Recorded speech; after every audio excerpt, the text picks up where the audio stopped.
রমাদানে 4 কাজ বেশি বেশি করতে হবে। 1 নম্বর কালিমা লা ইলাহা ইল্লাল্লাহ, লা ইলাহা ইল্লাল্লাহ। এই কালিমার চর্চা, কালিমার শিক্ষা আপনাকে রমাদানে বেশিভাবে অন্তরে গেঁথে নিতে হবে। লা ইলাহা ইল্লাল্লাহ। 2 নম্বর কাজ হচ্ছে ইস্তেগফার, আল্লাহর কাছে ক্ষমা প্রার্থনা করা, আস্তাগফিরুল্লাহ। রমাদান এলো, রমাদান পেল, কিন্তু ক্ষমা চেয়ে নিতে পারলো না।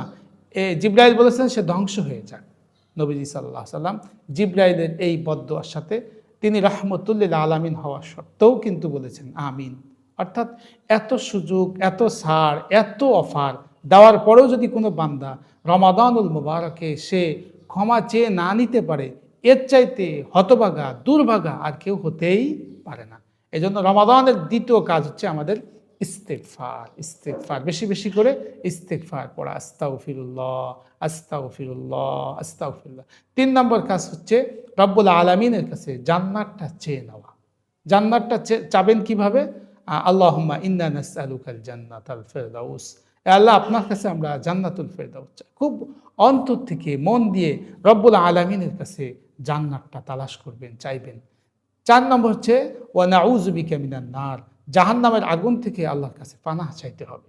এই 4 কাজ হাদিসে আসছে রমাদানে আমাদের বেশি বেশি করতে হবে।